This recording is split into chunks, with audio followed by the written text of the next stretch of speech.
लय भी करते हैं। कृष्ण जब बांसुरी बजाते ना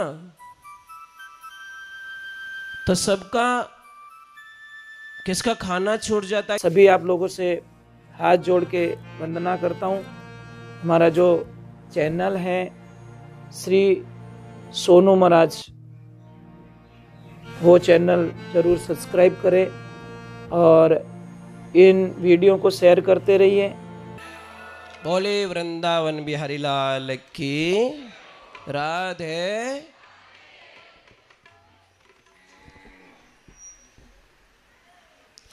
भगवान ने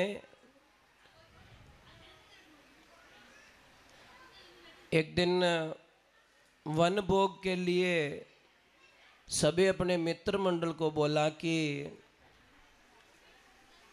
एक काम करना है, कल आप अपने अपने घर से सारी चीज़ें लेके आएंगे और हम विशेष कुछ प्रसाद बनाएंगे। भगवान की ऐसी लीला हुई, सारे मित्र आए, लेके आए। पर उनका एक मित्र था मधुमंगल, जो बहुत ही गरीब स्थिति का, इतनी स्थिति उसकी खराब थी कि शायद एक टाइम का खाना भी उनको मिलना नसीब में नहीं था। भगवान ने उस मधुमंगल को बोला, मधुमंगल तू जा और तेरे घर से कुछ लेके आ खाने का, आज मुझे तेरे घर का खाना है। मधुमंगल विन में विचार कर रहा है कि मेरे घर में कुछ भी नहीं है, कोई सुविधाएं नहीं है, कुछ खाने का नहीं है, मैं क्या खिलाऊं प्रभु को। माँ के पास में जाता है, माँ पूर्णिमा को कहता है कि माँ एक बात बोलूं, मेरे कृष्ण ने आज दिन तक मेरे से कुछ नहीं मांगा है, आज उसने कुछ पहली बार मुझसे कुछ मांगा है, माँ मैं क्या लेके जाऊं। माँ ने सारे बर्तन खंगाल दिए, कुछ नहीं मिला। बोला कि बेटा एक कुल्हड़ी में खाटी छाछ पड़ी है, बस इसके अलावा घर में कुछ भी नहीं है, बेटा यही ले जा तू। जब मधुमंगल रास्ते में आता है तो उसके मन में विचार आता है कि महलों में रहने वाला, 56 भोग करने वाला ये खाटी छाछ थोड़ी पिएगा। एक काम करते हैं, इस खट्टी छाछ को मैं ही पी जाता हूँ। एक पेड़ के ओट में खड़े रह के मधुमंगल ने जैसे ही उस छाछ को पिया, कृष्णा ने बोला मधुमंगल, जोर से आवाज लगाई, बोला नहीं क्योंकि मुंह में छाछ भरी हुई है। परंतु भगवान तो भगवान है, जाके बोला मधुमंगल कुछ तो लाया तू खाने के लिए, अकेला अकेला खा गया तू। भगवान ने आव देखा न ताव देखा, दोनों ऐसा किया, जोर से ऐसे दे मारी तो मुंह में जो छाछ थी ना वो भगवान के मुंह पे जाके गिर गई। भगवान उस छाछ को चाट रहे बराबर। महाराज ये दृश्य देख दिया ब्रह्मा जी ने, और ब्रह्मा जी के मन में एक विचार आ गया कि ये भगवान तो नहीं हो सकते, मैंने तो दर्शन कोई अलग ही किया था, ये तो बच्चों की झूठी छाछ चाटने वाला ये भगवान थोड़ी हो सकता है, ये मेरे नारायण थोड़ी हो सकते हैं। तो ब्रह्मा जी ने एक चाल चल दी, उनमें जितने भी बछड़े वगैरह वगैरह ग्वाल बाल थे उनको ले जाके एक गुफा में बंद कर दिया। जब कृष्ण वापस गए तो एक भी ग्वाल बाल नहीं, एक भी बछड़ा नहीं है। अंतर ध्यान लगा के देखा तो हो ये तो ब्राह्मण देवता की कृपा है, ब्रह्म देवता की कृपा है। उन्होंने भी लीला रच ली, सेम के सेम बछड़े तैयार कर दिए अपने रूह से, और 6 ग्वाले बस प्रकट कर दिए, पता ही नहीं है। अब ब्रह्मा जी बोल रहे भाई कि ये वो है, तो ये कौन है। और भगवान ने क्या किया पता है, ब्रह्मा जी का रूप बना के ब्रह्मा जी के आसन पे बैठ के बोल दिया कि आजकल बैरूपीय बहुत घूमते मेरी शक्ल में, ध्यान रखना, कोई आ जाए तो अंदर मत आने देना। अब भगवान ने वही किया, भगवान तो अंदर बैठे हैं, ब्रह्मा जी ब्रह्मलोक गए तो गेट द्वार वालों ने रोक दिया कि ओए भाई बैरूपिया कहाँ जा रहा है तू। अरे मैं बैरूपिया नहीं हूँ, मैं ब्रह्मदेव हूँ। कि तुम्हारे घर का ब्रह्मदेव होगा, अभी तो नहीं, अभी तो हमारे ब्रह्मदेव तो अंदर बैठे। फिर आखिर में पता चल गया कि जैसी करनी वैसी भरनी, भगवान के उनका अहंकार को नष्ट किया और उनको बताया कि ब्रह्म ब्रह्म होता है। महाराज एक बात का ध्यान रखें, संसार से भागो मत।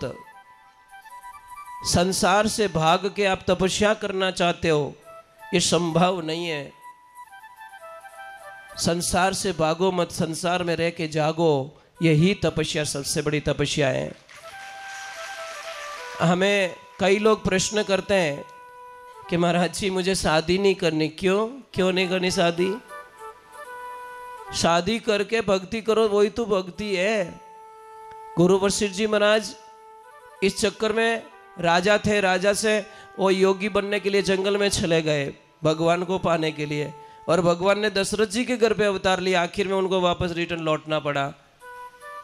इसलिए ध्यान रखना, गृहस्थी जीवन को सबसे पावरफुल बताया गया है, पर उसको समझने वाला चाहिए। पत्नी अपने पति को समझ ले और पति अपनी पत्नी को समझ ले, यही जीवन होता है। दुनिया के सामने खुश रहने में कोई मतलब नहीं है।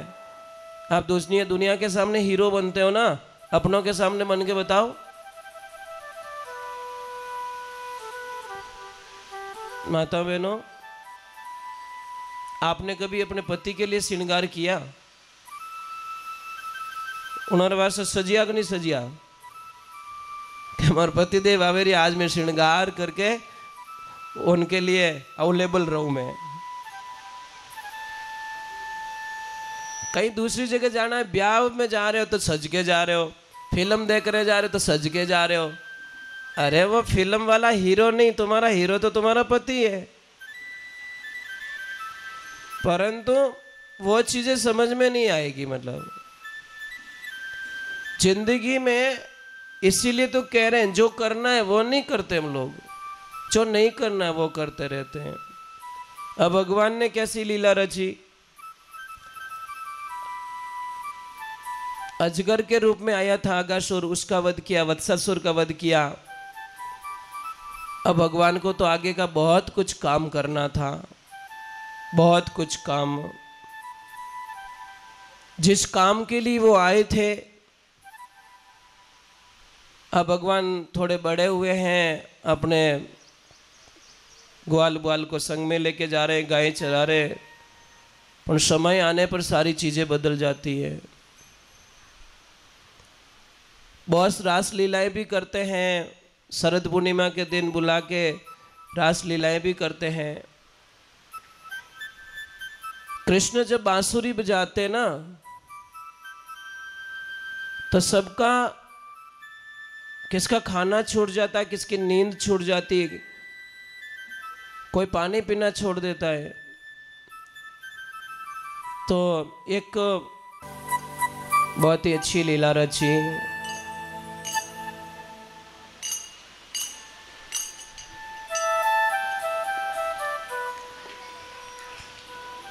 एक दिन कृष्ण ने देखा कि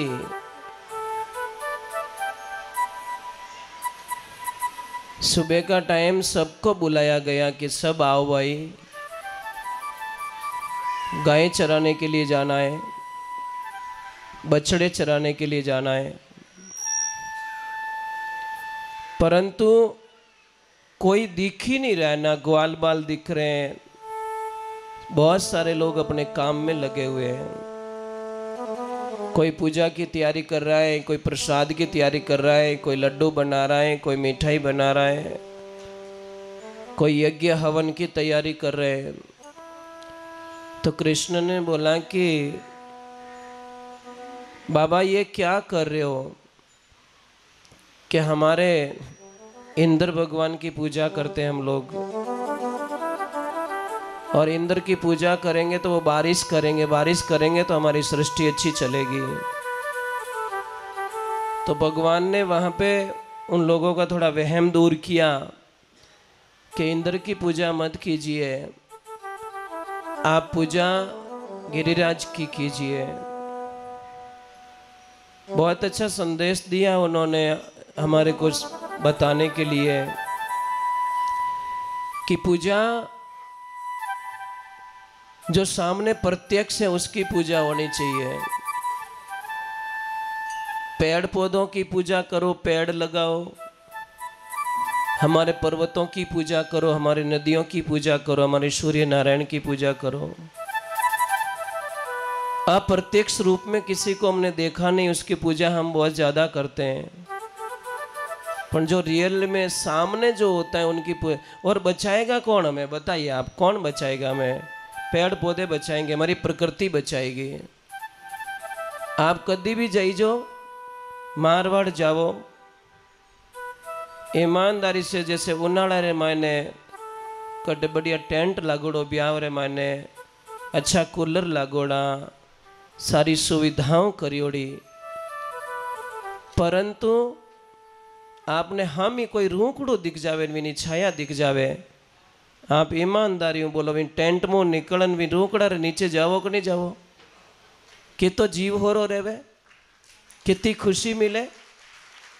जो आपको 5 लाख का टेंट लगा के बंदे ने व्यवस्था की है, वहाँ पे आपको खुशियाँ नहीं मिल रही है, और आप उस पेड़ के नीचे जाके बैठते तो आत्मा को बड़ी तृप्ति मिलती है, बड़ी शांति मिलती है। इन्हें वास्ते कहीं क्यों कि माया तो मिन को और इन छाया है रुक और आप अपने घर में वो खुशियाँ प्राप्त नहीं कर सकते। कोरोना काल में देखो ऑक्सीजन की कमी हुई तो लोग कई लोगों ने नीम के नीचे डेरा डाल दिया, कई लोगों ने पीपल के नीचे अपने पलंग को बिछा दिया, वहीं जाके बैठ गए लोग। बैठने का कारण क्या था? यही कारण था कि ऑक्सीजन मिलती है, हमें पेड़ पौधे लगाने चाहिए। अब आप यहाँ पे इतने बैठे हो, किस किस ने अपने जीवन में पौधे लगाए, ये बोल दो। बोलो, 1-2 हाथ ऊपर हुए बस। समस्याएं यह खड़ी होती, मतलब अरे भाई कम से कम मैं तो इतना बोलता हूँ, हर जन्मदिन पे एक पौधा तैयार करो। आप बच्चे के जन्मदिन पे भी करो, आपके जन्मदिन पे भी एक पौधा लगाओ, उसकी सेवा करो। हमें ये बिल्डिंगें, ये कंपनियां, ये सुख सुविधाएं बचाने वाले नहीं है। अंत में जब हमारा अंत आएगा न, तड़फेंगे हम श्वास लेने के लिए। कितना भी अच्छा बंगला बनाया तो उस बंगले में श्वास आने वाली नहीं है। तुम्हारे नोटों के बंडल ऐसे कैसे पड़े रह जाएंगे। बचाएगा कौन? हमारा कुदरत, हमारी प्रकृति। आप देखो ना, करोड़ से करोड़पति लोग कुल्लू मनाली घूमने के लिए जाते हैं, प्रकृति की गोद में जाते हैं। क्यों जाते हैं? वहाँ पे खुशियाँ मिलती है उनको, कितनी सारी समस्याएं खत्म होती हैं। इसलिए भगवान ने ये बोला कि इंद्र की पूजा मत करो, पूजा करो आप गिरिराज की। तो उन्होंने बोला नहीं, इंद्र रूठ जाएगा। इंद्र रूठ गया तो फिर बहुत तकलीफ हो जाएगी। तो उन्होंने बोला कि कोई बात नहीं, रूठेगा तो हम देख लेंगे। तो 3 शर्तें हैं कि गिरिराज आके दर्शन देवे, हमारा भोग लेवे, और मुसीबत आ जाए तो हमारी रक्षा करे। तो उन्होंने बोला कोई बात नहीं। फिर भगवान को भोग लगाते हैं, गिरिराज जी को भोग लगाते हैं। भगवान स्वयं 4 भुजा धारण करके भोग धारण करते हैं। अब आपको पता है नारद जी कुछ न कुछ करने वाले हैं। नारद जी जाके इंद्र को छेड़ देते हैं कि इंद्र तेरी वैलिडिटी ख़त्म। अरे वो कृष्ण है ना, तुम्हारी पूजा पाठ सब बंद करवा दी है, कि वो कैसे जाके देख सकते हो, अभी तुम्हारी कोई वहाँ पे पूजा होने वाली नहीं है, गिरिराज की पूजा होगी। अभी एकदम कोई सीट में तो नीचे उतारे तो गुस्सा तो आवी है। कि इंद्र को इतना गुस्सा आ गया, इतना गुस्सा आ गया कि उसने बोला कि अब पूरी गोकुल को ही मैं, पूरे वृंदावन को ही मैं मतलब आगे पीछे कर देता हूँ। इतना बारिश किया, इतना बारिश किया। अपन शेषनाग जी कुंड लगा के बैठे हैं, अगस्त्य मुनि बैठे वहाँ पे, वो पानी पी रहे, क्योंकि त्रेता युग में वो प्यासे रह गए थे। सीता मैया ने बोला था राम जी को कि रोज क्या ऐसे ऐसे संत लाते हो जो थोड़ा थोड़ा भोजन करते हैं, ऐसे कोई संत लाओ ना जो मेरे को तृप्ति मिल जाए और मैं आराम से खिला सकूं। तो उन्होंने बोला कि ठीक है मैं लेके आता हूँ। अगस्त्य मुनि को बुलाया गया, वो जिमने के लिए बैठे। तो सीता मैया ने बोला अब भी जिमा लेती हूँ, रसोई में ही बना दी। सीता मैया थक गई, फिर सब लगे, वो भी थक गए। ऐसे करते करते 16 दिन तक वो खड़े ही नहीं हुए। तो सीता मैया ने बोला थोड़ा पानी तो पी लो, कि नहीं पानी पीने का भी टाइम नहीं हुआ, अभी तो खाने का ही टाइम चल रहा है। फिर गणेश जी को बुलाया, रिद्धि सिद्धि को बुलाया, सबको बुलाया, आखिर में वो पानी पीना बाकी रह गया। तो फिर वचन दिया कि द्वापर के अंत में मैं आऊँगा और वो पानी आपको वहाँ पे पीना है, इंद्र बारिश करेगा गुस्से के मारे, प्यास वहाँ बुझाना। तो अगस्त्य मुनि अपनी प्यास बुझाने के लिए उस पहाड़ पे आ गए और पूरा जो पानी आ रहा वो सारा पी रहे। महाराज एक बात का ध्यान रखिए, तप कीजिए आप। तप का मीनिंग क्या है? किसी को परेशान करना नहीं है हम लोगों को। डिग्री का मतलब वो नहीं होता जो किसी को हम सताएं। डिग्री का मतलब होता है किसी को आदर देवे। कई लोगों ने तो कई बार कहीं रहे कि कई चीज़ें ऐसी मिल जाती है, उसको लेके घूमते हैं, बस ये मिला हुआ है मुझे, ये मिला हुआ है मुझे। अरे भाई ये तो कागज का टुकड़ा है, ए जाई पर मानवता नहीं मरनी चीज़ें। मानवता रेवे तो सारी डिग्रियाँ ऊँची है। चलो एक बार जय बोलते। अभी इंद्र भगवान को शांत करवाया, फिर उन्होंने गोविंद नाम दिया इंद्र ने और स्तुति की उन्होंने। अब नारद जी वापस कहाँ पहुँच जाते हैं? मथुरा में। और मथुरा में पहुँच के कंस को कहते, कंस क्या कर रहा है? कि मैं कुछ नहीं कर रहा हूँ, मैं बड़ी टेंशन में हूँ, चिंता में हूँ, मेरे वो दुश्मन है ने मर ही नहीं रहे, मैं परेशान हो गया। तो तू ऐसा क्यों कर रहा है? तू धनुष यज्ञ कर ले और उनको धोखे से यहाँ पे बुला दे, और बुलाने के बाद में उनको यहाँ पे ला के मार देना। बहुत इजीली रास्ता बताता हूँ। कंस को दिमाग में आएगा, हाँ नारद जी आपका आइडिया सही है, आपका आइडिया सही है, उन दोनों को धोखे से यहाँ बुलाऊंगा, फिर यहाँ पे मरवा दूंगा मैं। अब कंस ने वो यज्ञ कराया, अक्रूर जी को भेजा कि जाओ कृष्ण को लेके आओ, उनको लेके आओ, कृष्ण बलराम को लेके आओ। अब वहाँ पे कृष्ण को जाके नारद जी और बोल देते हैं कि भगवान क्या कर रहे हो? वो कंस अभी तक जिंदा घूम रहा है और आप अपनी मस्ती में ही हो कि वाह नारद जी वाह। उधर जाके बोल दिया कि उनको इधर बुला के मरवा दो, और इधर आके बोल दिया कि वो जिंदा घूम रहा है। चलो कोई बात नहीं, आपकी मनोकामना पूरी करते हैं। वहाँ से जब निकलते हैं, कृष्ण जब निकलते हैं तो कहते हैं कि पूरा ये दृश्य बहुत अलग हो जाता है, फिर इसकी लीलाएं अलग हो जाती है। कहते हैं कि उस रात्रि कृष्ण तो सो गए पर माँ नहीं सो पाई। उनको पता है कि मेरा लल्ला कल मथुरा जा रहा है और मथुरा में तो बहुत खतरा है, मतलब तो मैया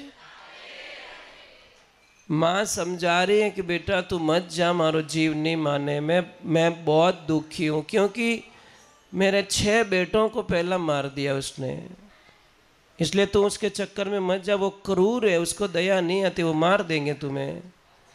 परंतु माँ को प्रणाम किया और बोला कि माँ विश्वास रख, तेरा लल्ला जो काम करने आया वो करके जाएगा, थोड़ा आस्था रखो, विश्वास रखो। वहाँ से अक्रूर जी लेके आते, व्यवस्था करते हैं और फिर भगवान की वहाँ पे भी लीलाएं शुरू हो जाती है। महाराज नंद बाबा को तो पता ही नहीं भी मारने के लिए यहाँ पे बुलाया, षड्यंत्र है। तो सबसे पहले मार्केट में जाते हैं, खेल कूद करते हैं, ऐसी हवेलियाँ कभी देखी नहीं बच्चों ने। तो फिर वो मालन का भी कल्याण करते हैं, कुब्जा का भी कल्याण करते हैं, धोबी का भी कल्याण करते हैं, और हाथी आता है उसका भी वो वध कर लेते हैं। फिर कंस मल्ल युद्ध करवाता है, मतलब बहुत बड़े बड़े पहलवानों को बुलाता है, पहलवान भी भगवान ख़त्म कर देते, उनको पछाड़ के मार देते हैं। अंत में कंस का वध कर देते भगवान। बोलिए श्री कृष्ण कन्हैया लाल की। उनको जाके जब उनके बाल पकड़े गए तो कंस ने बोला कृष्ण मेरे बाल मत पकड़, दर्द हो रहा है। तो याद दिलाई कि याद है मामा, मेरी माँ के बाल पकड़े थे आपने, घसीटा था मेरी माँ को, उस टाइम में कितना दर्द हुआ होगा, आज तुझे तेरी मौत सामने। पर कंस तू इतना नसीब वाला है कि तेरी मौत मेरे हाथों से हुई है। मेरे देखो कितने नसीब वाले, रावण कितना नसीब वाले होंगे महाराज रावण, कि उनको मारने के लिए नारायण को आना पड़ा। हिरण्याकश्यप कितना नसीब वाला होगा, उनको मारने के लिए भगवान को आना पड़ा, है ना। कंस कितना नसीब वाला होगा, उनको मारने के लिए भगवान को अवतार लेना पड़ा। तो महाराज जहाँ माइनस होता है वहाँ पे प्लस भी होता है। एक ज़िंदगी में एक छोटी सी बात है, थोड़ा ध्यान रखिए। ज़िंदगी में हमारे जीवन को समझने की कोशिश कीजिए और विचारधाराओं के साथ में समझने की कोशिश कीजिए, क्योंकि जीवन जब तक नहीं समझोगे तब तक कुछ होने वाला नहीं है। आप आए, मैंने क्या बोला, प्रथम दिन से ही बोला कि हमको 7 दिन में कम से कम 7 गलतियां हमें हमारे जीवन में से निकालनी, आउट करनी है। पर डे एक हमारी कोई गलती है वो हमें छोड़ के यहाँ से जाना है। समझ में आ रहा है ना।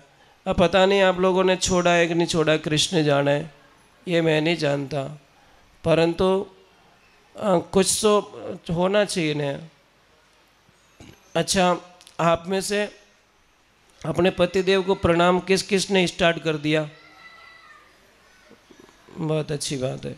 जो नहीं करियो जो को आज हरू कर दीजो। हाँ सही है ना भाई। एक छोटी सी बात है, परिवार का अर्थ समझाऊं आपको मैं। एक काम करना, एक सब्जी बनाना, आप कोई भी सब्जी, और उसमें सिर्फ एक चीज़ मत डालना, चाहे हल्दी मत डालना, चाहे नमक मत डालना, चाहे मिर्ची मत डालना। फिर उस सब्जी को खा के बताना सारी चीज़ें डाल दी पर मिर्ची डाले नहीं, सारी चीज़ें डाल दी पर हल्दी नहीं है, सारी चीज़ें डाल दी पर वो नमक नहीं है। वो कौन है? हमारा कॉम्बिनेशन है, परिवार। आप इस शरीर को जितना कुदरत से जोड़ के रखोगे उतना ही आपको फायदा मिलेगा। कुदरत से जोड़ के देखो आप। अभी जैसे ये जो वो आंगनों है ना, ये श्वास ले रहा है, श्वास छोड़ रहा है,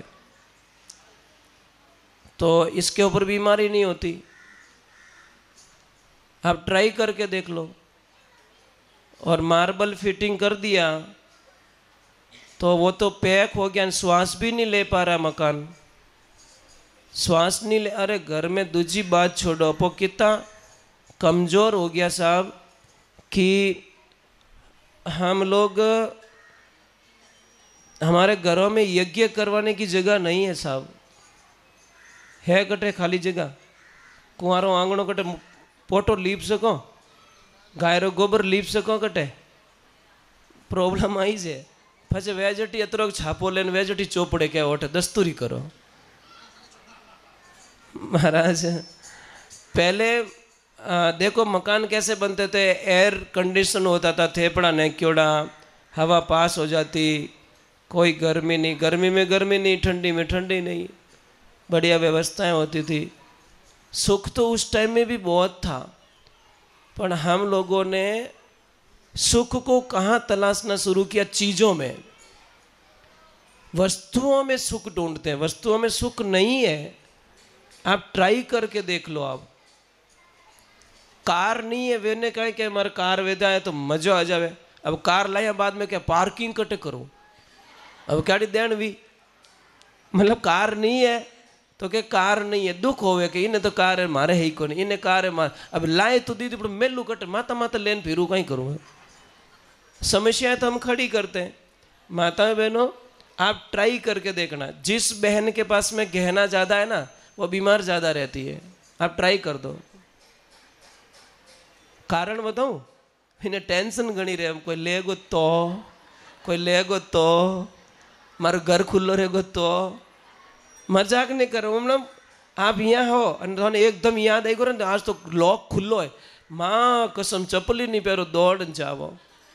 और एक सत्य घटना है कि एक बहन को इतना शौक था गहने का कि मतलब मैंने गहनों चीज़ें चीज़ें चीज़ें चीज़ें। पति बेचारा बहुत अच्छा, हर डिमांड उसकी पूरी करता। अब वो कहीं शादी में फंक्शन में गए थे और उनको मॉर्निंग में जल्दी फ्लाइट पकड़नी थी। तो क्या हुआ कि जैसे वो टाइम हो गया भाई कि हमको निकलना, तो वो बोली मैं जल्दी स्नान करके आ जाती हूँ। तो फास्ट गई तो बच्चा बाहर जाके दरवाज़ा बजा रहा है, मम्मी जल्दी चलो, कार खड़ी है नीचे, कार खड़ी है। वो स्नान करके निकल 4-5-10 किलोमीटर दूर गए होंगे और उसके पति की नज़र पड़ी कांच में और उसको बोला तेरा गहना कहाँ है? खाली तो ही पूछो थारो गहनो कटे। ये एकदम उसने यहाँ हाथ दिया कि मारो गहनो तो बाथरूम में रहेगो, वटे हाँ निकल गो बिनो, कार में ही मर गई वो। बोलो, गहने के चक्कर में हार्ट अटैक आ गया उसको, क्योंकि गहना बहुत ज़्यादा था। उतावल में कई बार माता बहनों आपकी आदत ऐसी होती है, कहीं छोड़ के आ जाते हो, पछी याद आवे। तो मैं क्या बोल रहा हूँ कि मैं नहीं कहता कि गहना मत पहनो। पहले बात तो हमें किससे बताना, हमारा गहना तो एक रखो ना, माला, तुलसी की माला रख दो, इससे बड़ा गहना दुनिया में कोई है ही नहीं। परंतु वो तो हम पहनते नहीं, शर्म आती है हमें। जो पहनना चाहिए वो पहनते नहीं है, जो नहीं पहनना वो पहनते हैं। अने सबू मोटी देण आई जाए, लड़ाई होईश तो करावे, नैन की रीतो मोटोड़ी रीतो, नैन की रीतो मोटोड़ी रीतो, आ घणी री आपन तो ओळखी नहीं तो अपना नेचरू ओळखेला, अपने विचारों से वो पहचानेंगे। अच्छा, मैं एक बहुत ही आज अभी ज़्यादा नहीं, एक 15 मिनट और कथा चलाएंगे, फिर स्टॉप कर रहा हूँ मैं, क्योंकि कल लास्ट कथा रही है। आज कंस को ही विश्राम दिया, कंस को निवेड़ दिया। अब कल द्वारका लीला स्टार्ट हो जाई भगवान के लिए, और सुदामा की लीला, और कल कथा समापन की तरफ है, कल समापन हो जाएगी। और एक मैं वंदन कर रहा हूँ आपसे, किसी भी बहन को अगर ससुराल में कोई तकलीफ है, शादी के बाद में बहुत सारी परेशानियां हैं, मतलब, तो वो विश्वास के साथ में हमारा उपाय कर सकते हैं। मैं लिखवा देता हूँ आपको, जिसको विश्वास है वो ही करे, जिसको विश्वास नहीं है वो ना करे।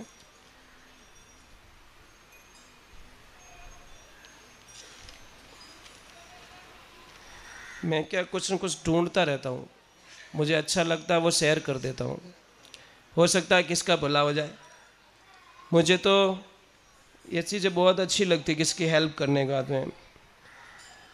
माता बहनों, पहला सिस्टम, आपको अगर ससुराल में आपको तकलीफ है, आपकी कोई लेवल नहीं रह रहा है, आपका जो लेवल आपको मिलना चाहिए, प्रेम भाव मिलना चाहिए, वो चीज़ें आपको नहीं मिल रही है, तो आपको करना क्या है?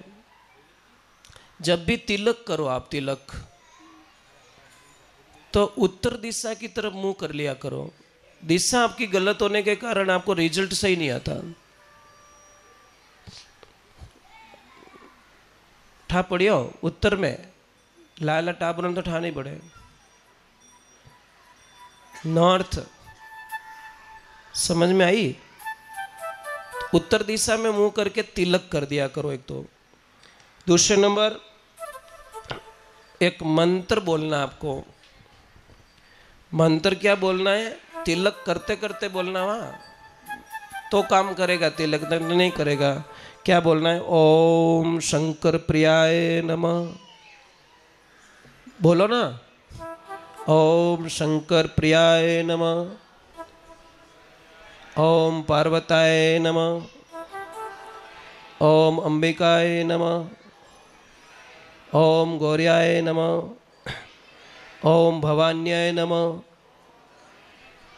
ये 5 नाम आपको बोलने हैं। ओम शंकर प्रियाय नमः, ओम पार्वताय नमः, ओम अंबिकाय नमः, ओम गौर्याय नमः, ओम भवान्याय नमः। ये 5 मंत्र बोल के तिलक करना है। और विशेष चीज का ध्यान रखें, उजालो पक्ष रहे ना, उजालो, उसकी जो तिथि आती है ना, तीज, हर महीने की उजाले पक्ष की तीज, उस तिथि को नमक और मिर्ची बिल्कुल ना खाएं। आपके गृहस्थी जीवन में इतना बढ़िया हो जाएगा जो कल्पना नहीं कर सकते आप। ठा पड़ियो कि नहीं पड़ियो? सिर्फ एक दिन, मिर्ची और नमक एक दिन ना खाए, सिर्फ तृतीया के दिन, तीज के वहाँ उस दिन ना खाए। ये माताओं बहनों के लिए बताया मैंने, बहुत ही अच्छी बात बताई। अब मैं एक बात और बहुत अच्छे बता देता हूँ। जो गाड़ी चलाते हैं, ड्राइवरिंग करते हैं, बाइक चलाते हैं, कार चलाते हैं, उन सब के लिए एक चौपाई है रामचरितमानस की। उस चौपाई को अगर आप याद कर लो तो निहाल हो जाओ। 99% MG हमने इसका उपयोग करके देखा है, हमारी गाड़ी में भी बांधी हुई है। 99% इससे नुकसान नहीं आता, आप ट्राई करके देख सकते हो। चलत विमान कोलाहल होई, जय रघुवीर कही सब कोई। ये चौपाई रामचरितमानस की इतनी जबरदस्त है जो एक्सीडेंट होने से बचाती है। हजारों लोगों, लाखों लोगों की जान बच सकती है अगर इसका उपयोग कर दिया जाए तो। देखो ये चीज़ें जो बताई गई है ना, इनको हम मजा, पहले बात तो आप लोगों के पास में, आपको पता है, आपको पास पढ़ने के लिए टाइम नहीं है। आप लोगों के पास में टाइम है ही नहीं। बड़े थोड़ा सा फ्री है था, और पहला तो बड़े ही लपड़ो रियो ही टिकटॉक रो, बहुत तो बड़े ही बंद रियो आगो, बड़े अब इंस्टाग्राम आई गो, देखो फ्री रेवन देज को नहीं होता होता ही मतलब रील बनाई। एक बाई कहीं करी यूँ मोबाइल ने एक तार यूँ यूँ यूँ यूँ करे, हाउ जी क्यों थार रियो कहीं है, थार तकलीफ कहीं रही है कि मम्मी प्रॉब्लम रहेगी कि कहीं रियो के इन्हें फेस लॉक करियोड़ो है, અને मैं मेकअप करा नहीं जो मैंने ओळखी को नहीं, और इन्हें लॉक नहीं खुले रियो है। हम गाड़ी करी मना जन हाउ जी के यार उन करिए क्यों, मतलब वो चेहरा दूसरा था, मेकअप में चेहरा दूसरा आ रहा है, तो अभी वो लॉक ले नहीं रहा है, खोल नहीं रहा है। जिन्होंने वह घनी ट्राई कर रही है पर खुले ही को नहीं। वो मोबाइल क्या नहीं, ये डुप्लीकेट है, वो ओरिजिनल वाला लेके आ तो खुलेगा। तो कई प्रॉब्लमें हम लोग खुद खड़ी कर देते हैं। आपको सुखी होने का एक रास्ता बता देता हूँ, घर में बहुत सुख मिलेगा। बहू कभी भी अपने सास ससुर को तकलीफ ना देवे, और सास ससुर अपनी बहू को तकलीफ ना देवे, फिर देखो आपकी ज़िंदगी में अपार खुशी आएगी। आज बहुत सारे लोग दुखी है गृहस्थी जीवन में, बार बार लोग हंस रहे हैं, बार बार बातें कर रहे हैं, पर रियलिटी में बहुत दुखी है। इसीलिए आपसे मेरा निवेदन है कि कथा को आज विश्राम दे रहा हूँ यहाँ पे, कल समापन की तरफ है और लास्ट है। और मैंने महापुरुषों से सुना है कि कथा में अगर 7 दिन नहीं आ पाए हो आप लोग, और लास्ट दिन अगर एक दिन हाजिरी भरवा देते हो, तो कहते हैं कि शायद मतलब उसमें 3.5 दिन का फल मिलता है उसको लास्ट में। कितना? 1 दिन में, लास्ट में। तो ये ध्यान रखें, घर में कभी भी दीपक से दीपक कभी ना जलाए। कई लोग कंजूस होते हैं ना, एक दीवासली लगा देते हैं, पछ दीवो लगाए दें, वो अपमान होता है। अब मुझे एक प्रश्न करना है आपसे, दीपक कैसे लगाया जाता है ये बताओ। दीपक भगवान की तरफ लगाया जाता है। कई लोगों को देखा है कि भगवान तो पीछे खड़े हैं और दीपक इधर जल रहा है इधर, तो वो सही नहीं है, वो उचित नहीं है। तो वो विधि पहले सीखें। और आप में से पूरी आरती किसको किसको आती है? आप में से आपको आती है, आपको नहीं। पूरा करो ना, कंजूसी क्यों करो, हाथ पूरा ऊपर करो ना। अगर आ रही है तो पूरा हाथ ऊपर करो, ठीक है, बहुत अच्छी बात है। जिनको नहीं आ रही है उनका भी भगवान भला करे कि कम से कम उनको आरती तो नहीं आती, बराबर नहीं भाई।